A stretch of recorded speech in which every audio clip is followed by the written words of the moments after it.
Good afternoon, OISE candidates. So you may have noticed that we are running 3 courses in this environment.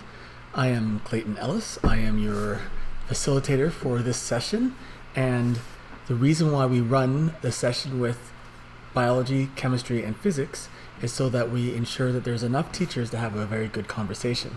But do please note that whatever specialty that you are in is the accreditation you'll receive, and you'll have to be focused on that when you have the opportunity in the discussion forums. The concept presentation, the pedagogical portfolio is more generic, so that doesn't really matter what your specialty is. I want to make sure that you're okay navigating the environment and you know what you're supposed to be doing. The first few days might seem confusing, as it is whenever you walk into any new classroom, any new building, any new environment.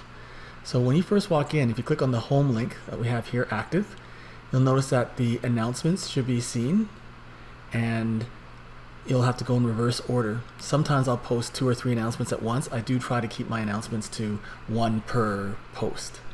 But at the beginning of the course, with so many things going on, you'll see several. So the first thing you should have seen is this welcome to course announcement. And when you clicked on that, you'll have noticed that there is a number of tasks for you to complete. I included, in this case, a link so that you could open up a more formatted version of this announcement, because the format looks nicer in Word than it does in this environment. I won't normally do that. So as you go through here, you'll notice there's several things that you should be paying particular attention to, and one of the reasons I'm making this announcement is to draw your attention to them. 1, the course announcement is my primary way of contacting you, giving you information and whatnot. It'll be given to you as a class, regardless of what your specialty is. Okay, so always, first thing when you walk in, check out the course announcements, please. In terms of what your expectations are, you'll notice a link on the left here called the course syllabus. I did update this recently, so you'll notice for those of you who went in when you were supposed to, there's only a link here for the calendar. There was not a link here for the course syllabus. So the course syllabus link is now available. That was my oversight for not putting it there. So when you click on that link, you'll open up the course syllabus, which will give you an overview of the entire course.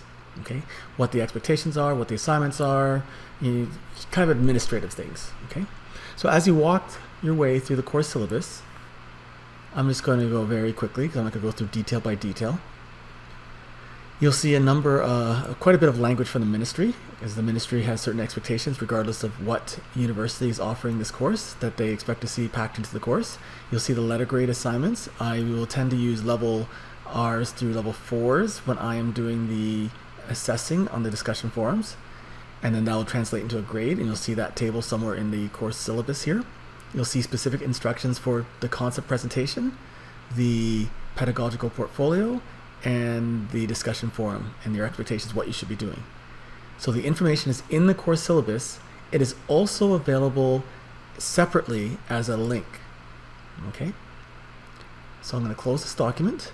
You'll find everything here. You'll also find the calendar. So this calendar, as of today, is accurate. But sometimes I change up what things are due when. Sometimes we're moving, as I would like to bring in some of the Indigenous and anti-Black racism that's really in the Canadian moment right now. I might include some of that in a module, and that might change some of the dates around.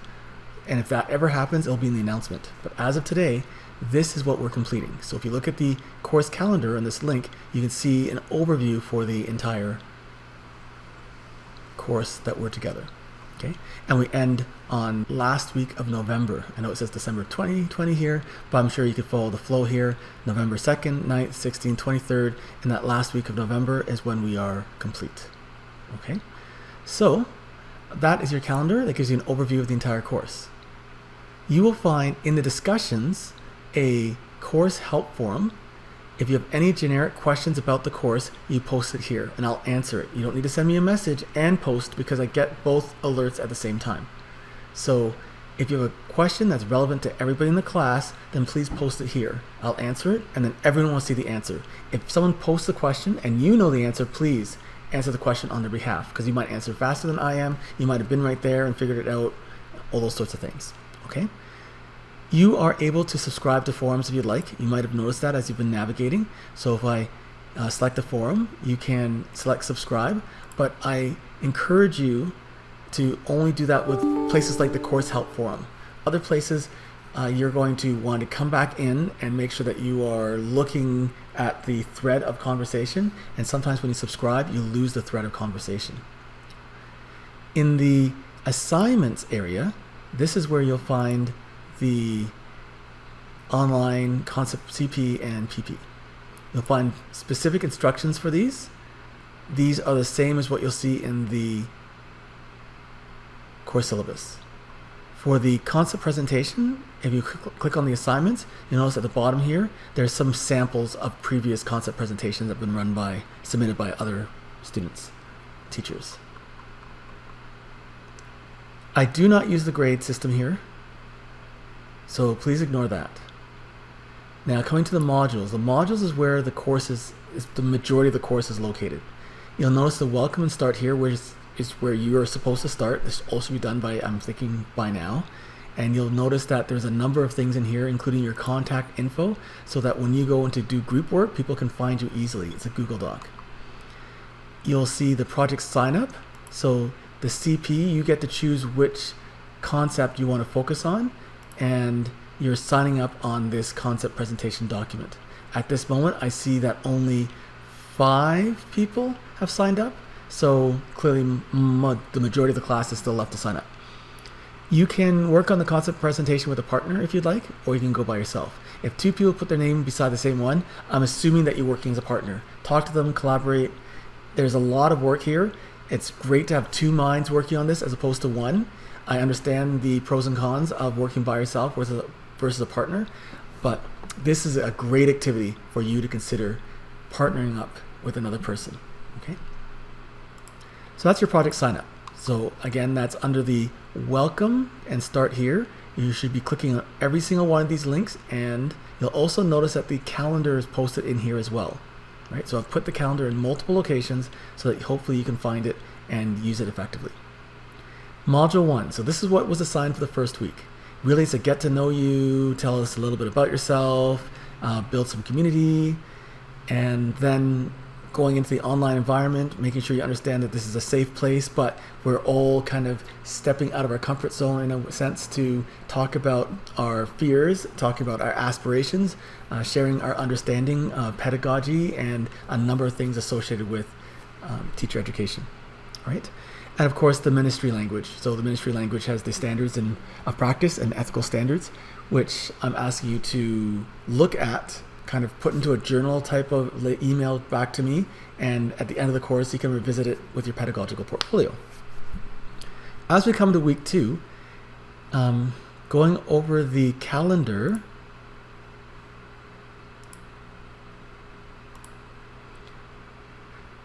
whenever something is assigned, it's due before the next assignment, right? So module 1 is assigned last Thursday. Module 2 is assigned tomorrow on Monday. So module 1 is due before module 2. So it's due on Sunday at 11:59. Module 2 is assigned on Monday. Module 3 is due the following Monday. So module 2 is due on October 4th at 11:59. Okay, so hopefully that makes sense. The CP progress report is due on this date, right? So October 26th. And then the last 2 major evaluations, the CP presentation and the pedagogical portfolio, are due November 23rd and November 30th. So that's how you read your calendar. On your calendar, it gives an overview of what is considered completion discussions and what is considered discourse. In discourse, you should be reading your peers' posts. You should be kind of absorbing it, integrating it into your way of thinking, and then give a response. Responses are critical responses. It could be feedback, it could be anecdotal, it could be whatever you like, but definitely more than I agree. Okay, if you're just going to say I agree, that's not really worth the response. Give us some more information.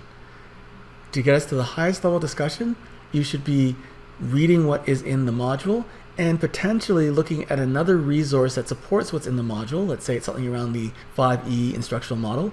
Then maybe you'll find a different instructional model that kind of contrasts with the 5E, and you can talk about the strengths and weaknesses of the 5E. I'm using something that you're not at yet, so it might not make a lot of sense, but in order to get the highest level of discourse, you should be responding to other teachers in the classroom, okay?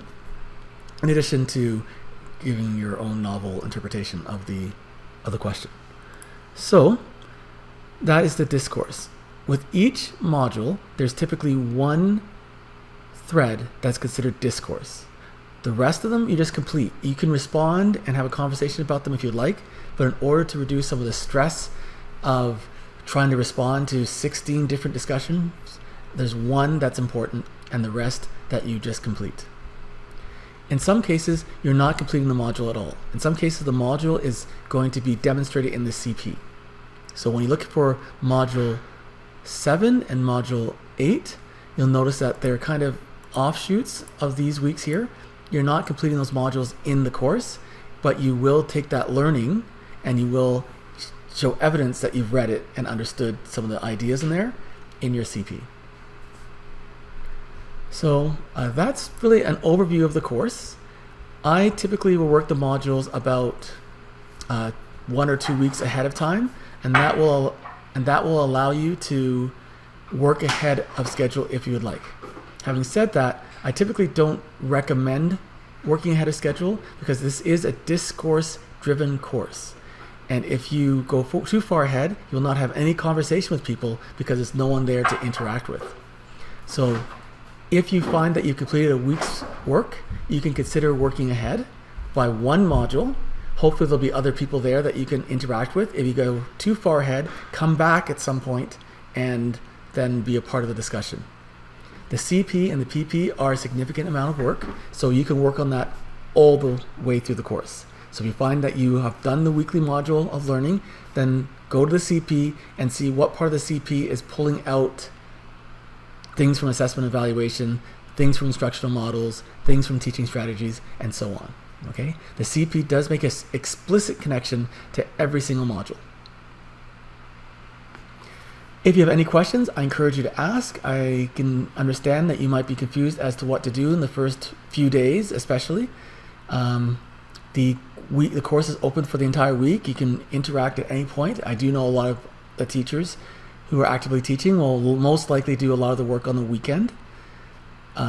Just be aware that you do need to have a conversation, so hopefully you're able to contribute some parts of the discourse throughout the week so that everyone has a maximum amount of time. In terms of who you're having discourse with, in many cases you can discourse with anybody in the class, but some things are subject specific. So in some cases you are discoursing with the physics specialist, the physics SAQ, or the chemistry SAQ, or the biology SAQ. Okay, so also be aware of that. All right, I've been debating whether or not I'd run any Zoom sessions, and in the past when we run this course, it's challenging because the reason why you're taking an online course is so that you have the maximum flexibility with your time.